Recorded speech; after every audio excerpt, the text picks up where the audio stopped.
Shabbat Shalom, everybody. We are in Deuteronomy 9 this morning. We are down by the creek next to the yurt that is still up from Sukkot 2019. This is not a review of said yurt, but it's still up from Sukkot 2019. It's doing pretty good. All right, we're in Deuteronomy 9 this morning.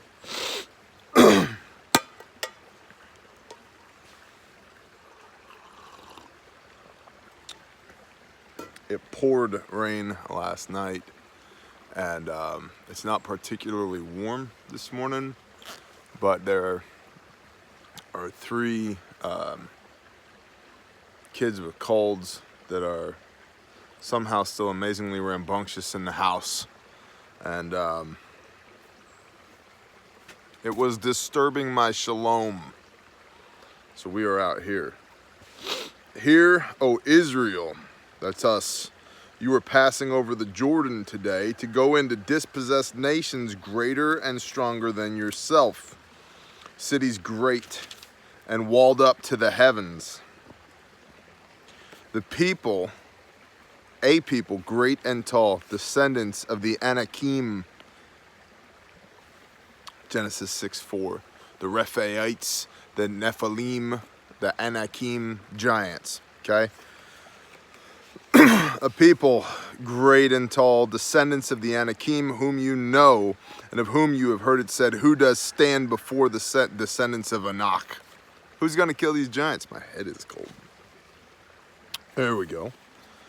And you shall know today that Yahweh your Elohim is he who is passing over before you as a consuming fire. He does destroy them and subdue them before you. So you shall dispossess them and destroy them quickly, as Yahweh has said to you. Have no fear, even though these Anakim are monstrous and you've heard all kinds of things about them, and they're giants. You got Yah with you. Yah has a really good track record at slaying giants. Now this is literal in Deuteronomy 9. I believe it will be literal in end times, because Messiah says in Matthew 24 that so it shall be in end times as it was in the day of Noah, paraphrasing. And we know in Noah that all flesh had been corrupted other than Noah, his wife, and his 3 sons. That corruption of flesh gets into the whole fallen angels deal, Genesis 6:4, the Nephilim. And there were giants in the land in those days, and also after. Anyway, this is in Deuteronomy 9, the also after. This is well after the great flood. And we've posited theories before on why that was. One of the prevailing theories is that at least one of Noah's daughter-in-laws had corrupted flesh as well. Giant blood, giant DNA in her. But that has literally nothing to do with what we're talking about right now. But Deuteronomy 9 is after Genesis 6:4. So these are and also after the days of giants, the Anakim. But also in end times, there will be giants, because Messiah said, yeah, it'll be like unto the days of Noah. When there were giants running around, polluted flesh everywhere. It's just bad news. People just sinning nonstop. And so this is literal encouragement for the Israelites. That's us. Yo, if you got to kill a giant, don't worry about it. You got Yah on your side. But it's also metaphorical encouragement, because if you're battling giants in your life right now, don't worry about it. You got Yah with you. He's got an excellent track record for slaying giants. We should remember that. I have stood in this little field right over here with this word in my hand and said before that there is a part of me that wishes that I had been alive during the days of King David and been one of David's mighty men, so that I could pick up my axe and literally go kill giants. That's like, call it biblical LARPing, call it whatever you want to call it. There's something in me that concept speaks to. Do not think in your heart after Yahweh your Elohim has driven them out before you, saying, because of my righteousness, Yahweh has brought me in to possess this land. but it is because of the wrong of these nations that Yahweh is driving them out from before me, or driving them out from before you. It is not because of your righteousness or uprightness of your heart that you go in to possess their land, but because of the wrong of these nations that Yahweh your Elohim drives them out from before you, in order to establish the word which Yahweh swore to your fathers, to Abraham, Isaac, and Jacob. So these particular passages here, it's not because you're so good that Yah is bringing you into the promised land. It's because the people that you're dispossessing are so bad that Yah is bringing you into the promised land. And we're going to get a litany here in a hot minute of all the reasons why these particular Israelites didn't do what Yah told them to do, and were forced to wander in the wilderness for 40 years, a day for a year and a year for a day, because they didn't listen. They rejected the promised land. They were Pete words as they were standing there looking at the promised land going, oh, giants, we can't go in there, we can't win, and they rejected the promised land. A wicked and adulterous generation. It's not because they were so good after 40 years of walking the desert being humbled by Yah that they were led into the promised land.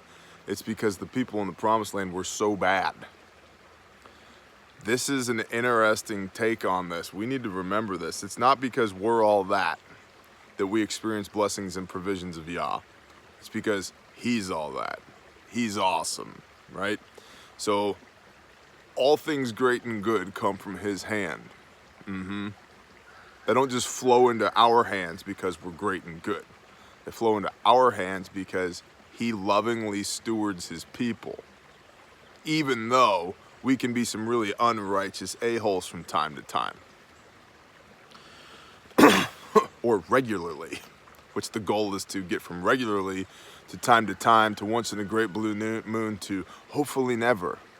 And yeah, that's the refining of the soul that's spoken about in Proverbs.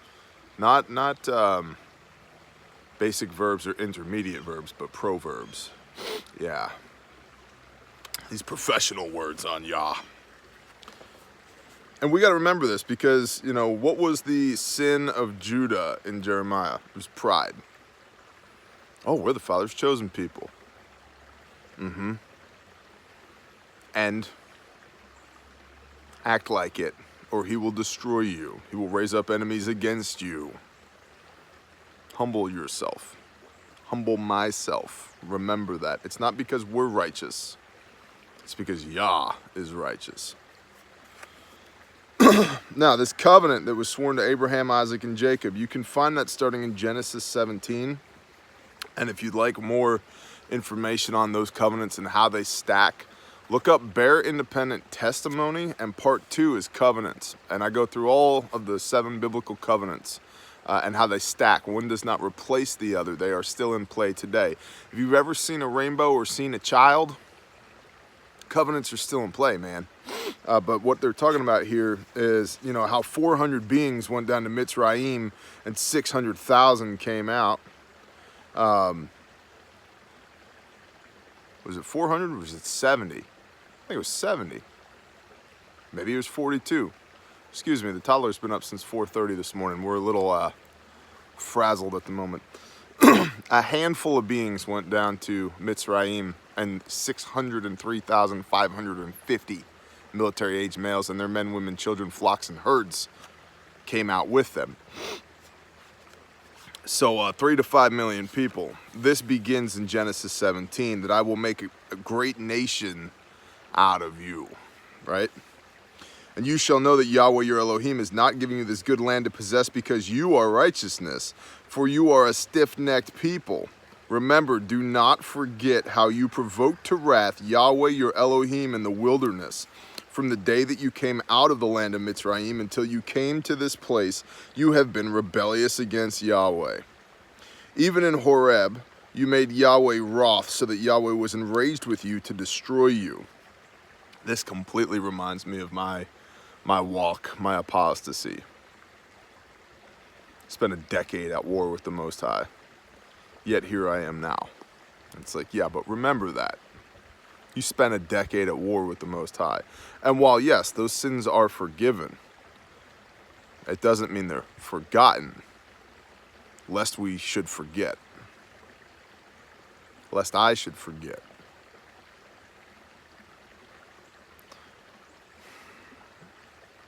Perhaps it's just me, but when I feel absolution from sin, it's not the act that's done away with for me. It's the death sentence that I've earned because of that act that's done away with. And this isn't some Christian guilt conspiracy theory to get us all to live better lives.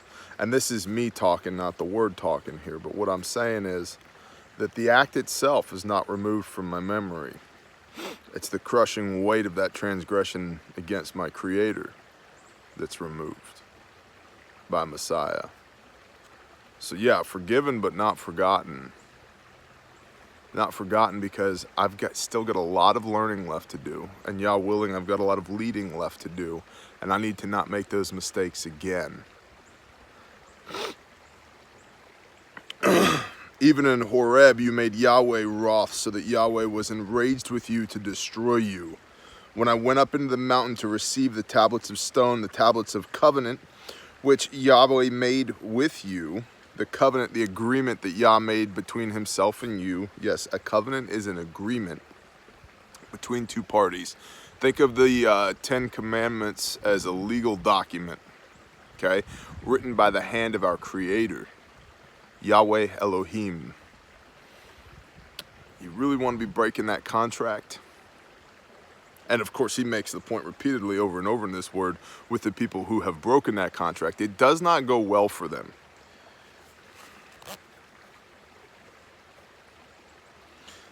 Then Yahweh gave me 2 tablets of stone written with the finger of Elohim, and on them were all the words which Yahweh had spoken to you on the mountain from the midst of the fire in the day of assembly. And it came to be at the end of the 40 days and 40 nights that Yah gave me the 2 tablets of stone, the tablets of covenant. Then Yahweh said to me, arise and go down quickly from here, for your people whom you brought out of Mitzrayim have acted corruptly. They have quickly turned aside from the way which I commanded them, and made themselves a molded image. Again, this is literal in the sense that that's exactly what happened, but it's also figurative in how many of us have been brought out of the bondage and slavery of disbelief, or living in Babylon, brought out to the wilderness like this, or pick your metaphor. But how many times have we been rescued by the hand of Yah? They go, thanks, Yah, that's awesome. And then, whoosh, here we are, squirrel, shiny object syndrome. Hey, look, that sin looks delicious. I haven't done that one before. I'm going to go try that out. It's like, bro, you were just rescued from slavery, from death. And you're like, thanks, God, I'm out. He doesn't love that, and neither should we. 3,000 men died that day. Sons of Levi, put your swords upon your hip and go throughout the camp, north to south, east to west, and slay all the men who bowed to this golden image. Paraphrasing. And Yahweh spoke to me, saying, I have seen this people, and look, they are a stiff-necked people. They will not obey. Leave me alone so that I destroy them and blot out their name from under the heavens, and make of you a nation stronger and greater than they. This was Yah talking to Moshe. He said, got it. They won't listen. I will kill every one of them, Moshe. And then I'll take you, you old man with an anger management issue and a speech impediment, and I'll build a nation out of you. And Moshe goes, Yah, I love you, bro. Could you please simmer down just a little bit? Please don't kill all of them.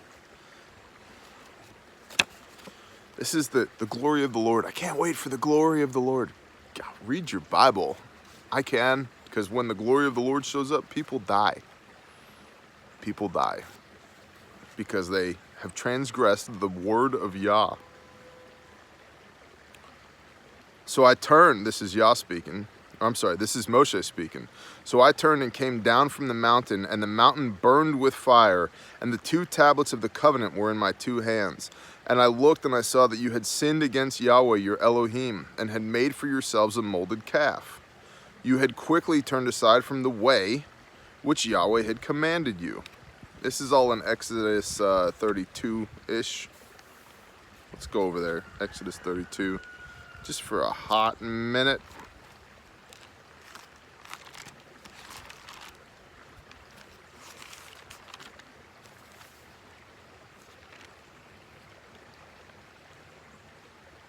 Yeah, Exodus 32, verse 4. And he took this from their hand, this being Aaron, and formed it with an engraving tool and made a molded calf. And they said, this is your mighty one, O Israel, that brought you out of the land of Mitzrayim. And Aaron saw and built a slaughter place before it. And Aaron called out and said, tomorrow is a festival to Yahweh. Boy, is there instruction here. Okay. I have gotten a lot of flack recently, and I don't care, for saying that Easter is a pagan holiday and Christmas is a pagan holiday, because they are. And I've had the argument made to me, yeah, but they bring people closer to Yah. Maybe that's, what it meant then, but it's not what it means now. Okay. So the first commandment is, you will have no other mighty ones before my face. There is Yah and Yah alone. Okay. So here Aaron, the high priest, who had an ordination from Yah, Yah literally picked him and goes, you're my guy. Aaron's like, copy that. By the way, I made this molded image of a calf that I engraved by my own hand so that the children of Israel could worship it. Bro, we talked about this. No, you don't do that. They didn't have a festival to Molech. They didn't have a festival to Ashtaroth. They had a festival to Yah. Tomorrow is a festival to Yah. And they rose early, and on the next day offered ascending offerings and brought peace offerings. And the people sat down to eat and drink and rose up to play. And Yahweh said to Moshe, go get down, for your people whom you brought out of the land of Mitzrayim have corrupted themselves. You should read this Exodus 32. And Yahweh said to Moshe, whoever has sinned against me, I blot him out of my book. And now go, lead the people to the place which I have spoken to you. See, my messenger, Yeshua, goes before you, and in the day of my visitation I shall visit their sin upon them. And Yahweh plagued the people because of the calf which Aaron had made. Come out of her, my people, lest you partake of her sins and her plagues.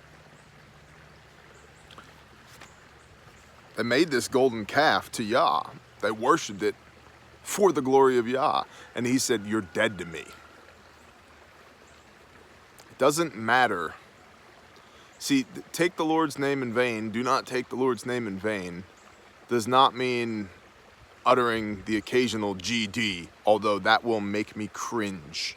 That's like bad breaks and nails on a chalkboard together to me.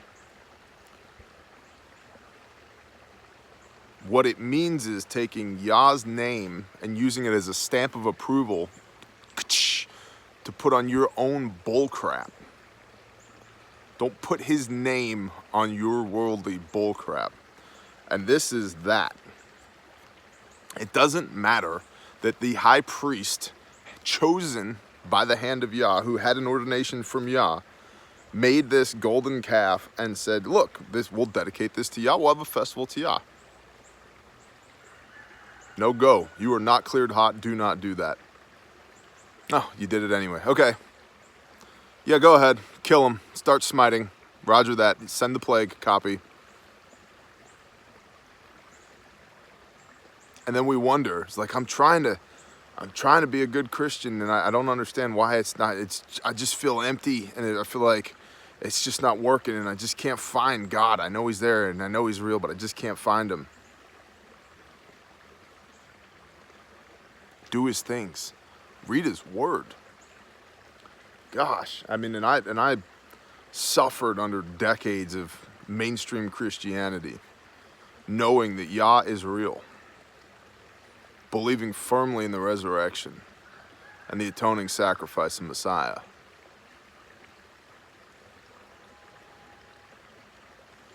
But I didn't feel Yah's presence.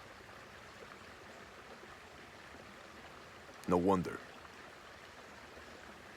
And then I went far enough to play drums in a satanic metal band for a decade during my state of apostasy. Realized, yeah, that's not a good idea. I never once during that decade believed in my heart that Yah wasn't real. I was just pissed at him.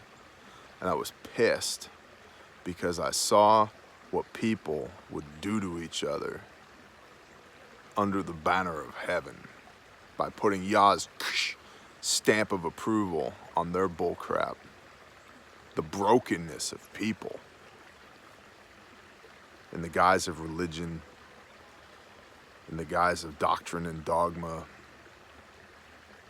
by saying that they're good Christians and then just tearing each other apart, looking good on Sunday morning and being black as coal the other 166 hours in the week. No thank you. And if that pisses people off, so be it. But it's not me that's gonna stand in judgment of you, or you that's gonna stand in judgment of me at the end of an age. It's Yah who's gonna stand in judgment of both of us at the end of an age. And all I really want deep down inside is to hear, well done, good and faithful servant, at the end of an age. And to atone for my sins, my transgressions of the law, and to make up for all those souls that I led away from Yah. And if it takes hard truths like, yes, Easter and Christmas are pagan holidays and don't drag Yah into them, then so be it. And if that's considered extra biblical, then so be it. But I would encourage you to read your word and find for me in here Easter. Find for me in here Christmas. You won't. You'll find Passover. You'll find cut down their Asherim, totally destroy them, put them under the ban and kill every one of them. Oh, Asherim, Ashtaroth, who's Easter? Who's Ishtar? Who is Easter? We should completely destroy that. Get it out of the midst of Yahweh your Elohim. It even goes as far to say, do not even build an altar to Yahweh near where Asherim were. But that's extra biblical. Copy. I know, it's difficult. One can't be troubled to read their word. They have to farm it out to the lowest bidder, whoever has the best worship band, or the best coffee and donuts, or the best youth group program, or is the most convenient location closest to their house so they could go there. And hopefully the sermon's only going to be about 25 minutes this morning because there's a football game I really want to catch this afternoon. And I can say that because I've lived it. And that's religion. And religion is an atrocity committed against the laws of Yahweh. What it is not is a deep and abiding faith. What it is not is walking out the Father's commands. What it is not is what Yeshua commanded us to do if we loved him.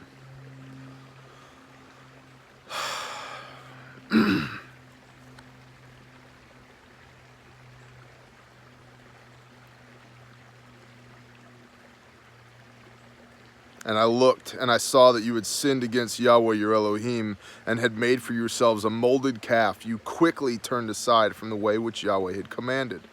And I took the 2 tablets and threw them out of my 2 hands and broke them before your eyes.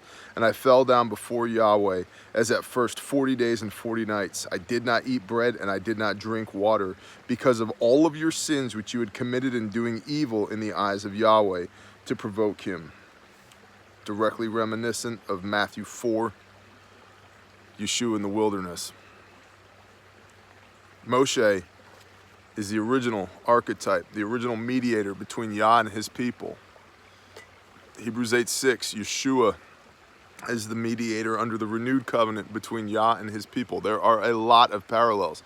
Yeshua himself tells the Pharisees all the time, who are supposed to be learned in the Torah, you don't know Moshe. Because of that, you don't know me. You wicked and adulterous generation who seeks after a sign. He's directly comparing the Pharisees, Sadducees, scribes, high priests to these people that Moshe led who rejected the promised land, just as the Pharisees rejected Yeshua. Now, Moshe had an ordination from the Most High. After he receives the law, he's glowing. You can't look at him. They make him wear a veil, okay? Because he's just glowing with the Spirit. That Shekinah glory, right? But he is not Yah made flesh. Yeshua is Yah made flesh. Once and for all, let's do this thing, right? The physical embodiment of perfectly walking out the Torah. Plera'u, Matthew 5:17. I came not to destroy the Torah or the prophets, but to complete. Plera'u is the Greek word, to embody the Torah and the prophets, to show you guys how to do this and to boil it down into terms that you can understand, right? Hey, what's the most important rule in the Torah? Hey, there's two. Love the Lord your God with all your heart, with all your soul, with all your might. Deuteronomy 6:5. And love your neighbor as yourself. Leviticus 19:18. On these two things hangs all the Torah and the prophets. Meaning not that if you do those two things, you're good. Meaning that if you can master those two core concepts, you are inadvertently, by proxy, keeping the entirety of the Torah by doing those two things. Those are the linchpins, the cornerstones of the Torah. On these two hang all the law and the prophets. Amen. And so Moshe spent 40 days on the mountain, just as Yeshua spent 40 days in the wilderness. For I was afraid of the displeasure and rage with which Yahweh was wroth with you, to destroy you. But Yahweh listened to me that time once more. And Yahweh was very enraged with Aaron to destroy him. Aaron was Moses' brother. So I prayed for Aaron at that time as well. And I took your sin, the calf which you had made, and burned it with fire, and crushed it, and ground it very small, until it was fine as dust. And I threw its dust into the stream that came down out of the mountain. And at Taberah and Massa, at Kibroth Hatavah, you made Yahweh wroth. And when Yahweh sent you to Kadesh Barnea, saying, go up and possess the land which I have given you, then you rebelled against the mouth of Yahweh your Elohim. When you had the opportunity to go to the promised land, then you rebelled against the mouth of Yahweh your Elohim. You have been rebellious against Yahweh from the day that I knew you. Moshe is putting the spurs to him here. It's like, look, now that you're here and you're about to pass into the promised land, remember, you made this golden calf, remember that? You had the opportunity to go into the promised land already. You didn't. Remember that? So I fell down before Yahweh the 40 days and 40 nights, for I fell down because Yahweh had said he would destroy you. And I prayed to Yah, and I said, O Master Yahweh, do not destroy your people and your inheritance, whom you have ransomed in your greatness, whom you have brought out of Mitzrayim with a strong hand. Remember your servants, Abraham, Isaac, and Jacob. Do not look on the stubbornness of these people, or on the wrong, or on their sin, lest the land from which you brought us should say, because Yahweh was not able to bring them to the land which he promised them, and because he had hated them, he has brought them out to kill them in the wilderness. Now Moshe's worried about Yah's PR. He's like, look, it wouldn't go so good in Mitzrayim if they're like, yeah, they got rescued out of here by Yahweh, and then he brought them out into the wilderness to kill them because he couldn't get them into the promised land. It's going to be a tough one to spin there, Yah. What do you think? But Moshe is also, we see here, eminently conversational with Yah. There's a back and forth. There's a give and a take. And they are your people and your inheritance, whom you brought out by your great power and by your outstretched arm. And we'll read 10 as well, because 10 is short. Before we do that, we will hydrate.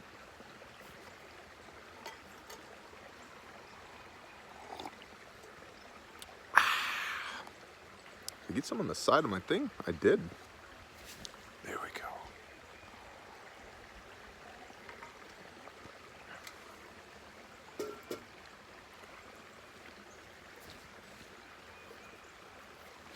That brother right there, thank you, sir, also just put a chainsaw in the mail for us.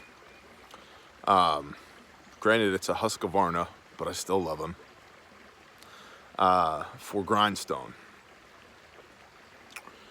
I am not too proud to admit that we are not where we need to be with our fundraising for Grindstone. So you can check out grindstoneministries.com. Not because I need a new Lexus, not because I'm going to buy a jet and we're going to go spread the word in Zimbabwe, because we are assisting in the building of, and when I say assisting, I mean we are covering all of the hands and feet and materials for an intake facility for the largest Christ-based rehabilitation center for victims of human trafficking and sex crimes. The vast majority of these people coming in have drug addictions because of the circumstances of their trafficking. The vast majority of them are between 8 and 12 years old, approximately 2/3 female, 1/3 male. The vast majority of them have been victims of sex crimes. One typical case that came in was a 13-year-old girl who had 30 distinct DNA samples in her when she arrived. DNA typically only lasts about 120 hours, no more than 160 hours. 5 to 7 days, 30 distinct DNA types in her. 13 years old. So those people take these kids, and these people, because it's not just kids, although it's almost always kids, and they rehabilitate them inside and outside. They help restore their self-worth. They introduce them to Yeshua. But they suck at construction. Grindstone's really good at construction. We're not really good at fundraising.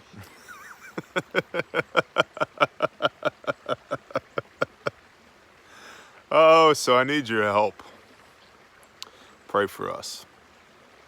Share grindstoneministries.com with people. If you can donate, I'll take it. It doesn't go to me. Not a penny goes to me.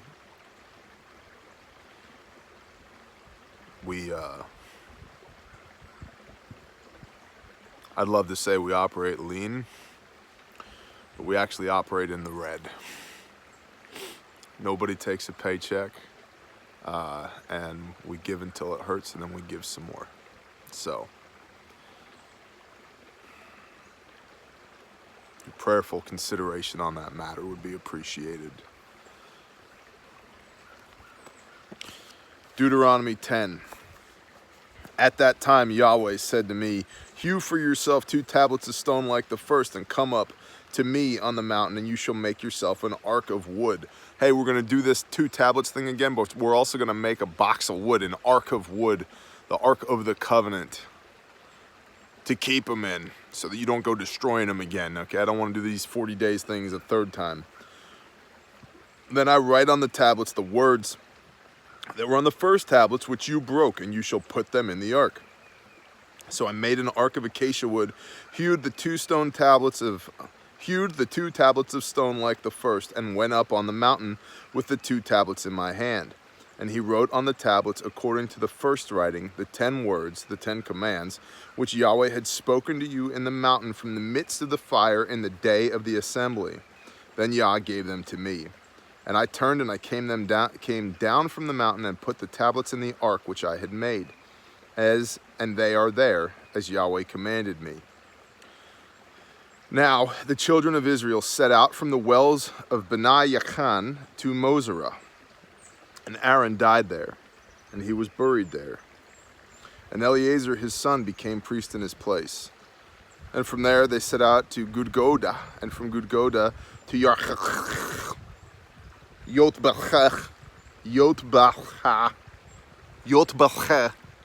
That's what we're going to go with. To Yotbachah,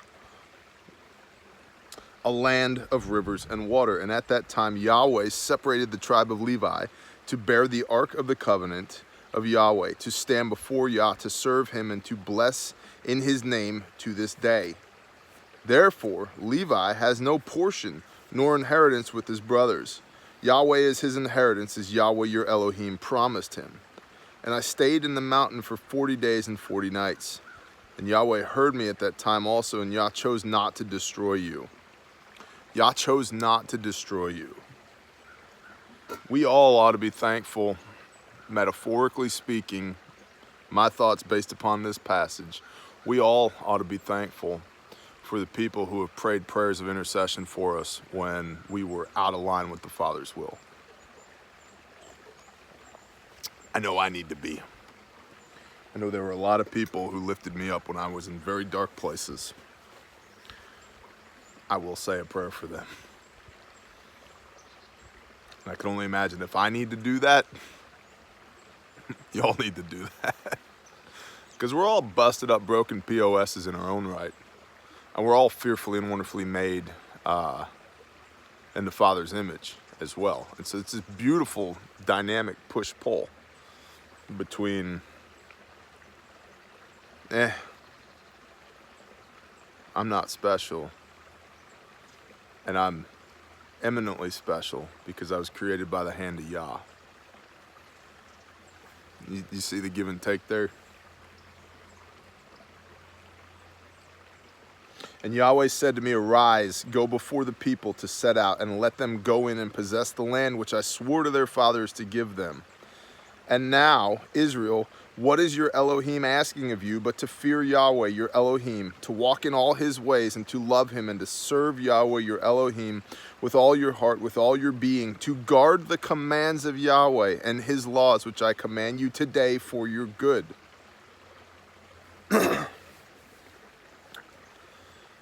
That gets a star next to it.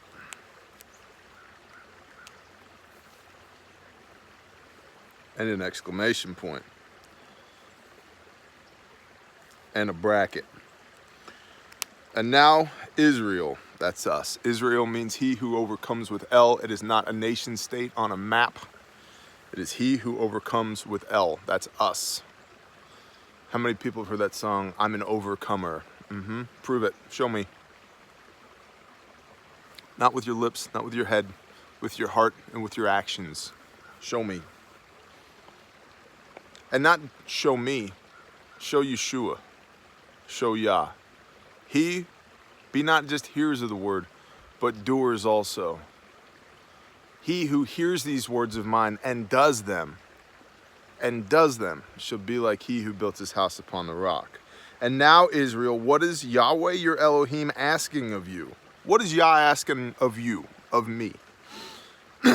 But to fear Yahweh, your Elohim, to walk in all his ways, and to love him, and to serve Yahweh, your Elohim, with all your heart and with all your soul, to guard the commands of Yahweh and his laws which I command you today for your good. Flip real quick over to Matthew 22, because we can, and we're gonna. Matthew 22, deuce, page 945 in the scriptures, 946 in the scriptures. Let's go to verse 37 is what we're looking for, but we'll start at 34. This is Yeshua in the book of Matthew, New Testament, the first gospel. But the Pharisees, having heard that he, Yeshua, had silenced the Sadducees, were gathered together. And one of them, learned in the Torah, did question, trying Yeshua and saying to him, Teacher, which is the greatest command in the Torah? You think you're hot crap. Tell me, bro, what is the greatest command in the Torah? And Yeshua said to him, You shall love Yahweh your Elohim with all your heart and with all your being and with all your mind. This is the first and greatest command, and the second is like it. You shall love your neighbor as yourself. We already talked about this. That's Deuteronomy 5 and Leviticus 19. On these two commands hangs all the Torah and the prophets. You shall love Yahweh your Elohim with all your heart, with all your being, and with all your mind. Back to Deuteronomy. And now, Israel, what is Yahweh your Elohim asking you but to fear Yahweh your Elohim, to walk in his ways and to love him, and to serve Yahweh your Elohim with all your heart and with all your soul, to guard the commands of Yahweh and his laws which I command you today for your good. See, the heavens and the heaven of heavens belong to Yahweh your Elohim. Also the earth with all that is in it. Yahweh delighted only in your fathers to love them, and he chose their seed after them, you above all peoples as it is today. And you shall circumcise the foreskin of your heart. Have you heard that? I have. Brief aside, in the Christian church, You see, the covenant of Abraham has been done away with, brother. We're now supposed to circumcise the foreskin of our heart. Well, bro, we're in the Old Testament right here. Number one, covenants don't go away, they stack. Number two, this concept that you just came up with based upon the words of Paul is not a New Testament concept. It's in Deuteronomy, coming out of Moshe's mouth. We must read our Bibles. We must stop believing that the people that we have subcontracted our eternal soul to know what the hell they're talking about. Myself included. And just to be clear, I am not Pastor Bear. I am Brother Bear. Read your word, because I am a man, meaning I will fail. I could quite possibly fail you. I have certainly failed myself. Take nothing that comes out of my mouth as gospel. Read this word, pray to the Father for clarity. Show me what I need to see, Father, and read in context. Read the entirety of this word. And if you're like, wow, that's a lot of work. Work out your salvation with fear and trembling. Read this word. If you need a copy of the scriptures, email me, November Tango X-Ray Mike Alpha Golf. I got you. Because we have people who have been very charitable towards us and who are sending Bibles like it's their job, and I appreciate you deeply. But read this word. Don't take my word for it or anybody else's word for it. Because at best, we are simply men, and therefore we will fail. At worst, you will be knowingly led astray.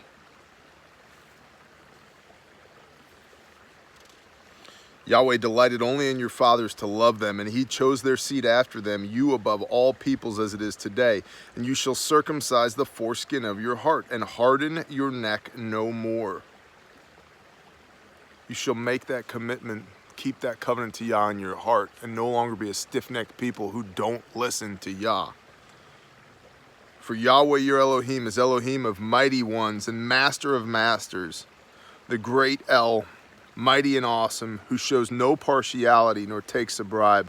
He executes right ruling for the fatherless and the widow, and loves the stranger, giving him food and a garment. Where have we heard this before? Forsake not the widow and the orphan. He loves the stranger. The parable of the Good Samaritan. Do you think Yeshua just pulled that out of thin air? No, he knew this word. He embodied this word. And you shall love the stranger, for you were strangers in the land of Mitzrayim. Fear Yahweh, your Elohim. Serve him and cling to him and swear by his name. He is your praise, and he is your Elohim, who has done for you these great and awesome deeds which your eyes have seen. Your fathers went down to Mitzrayim, to Egypt, with 70 beings. There it is, praise Yah. And now Yahweh, your Elohim, has made you numerous as the stars of the heavens.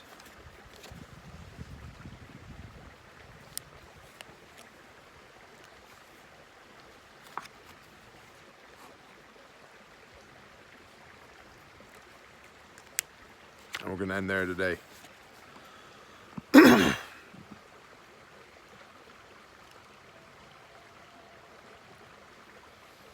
We are to keep commands, unequivocally. The end. What was nailed to the cross was not the law. It was your death sentence under the law. That's not my opinion of it. That's actually what the word says. Shall we sin all the more so that grace may abound? No, Yah forbid.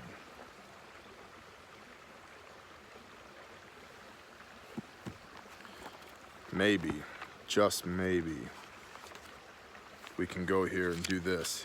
Hebrews 10,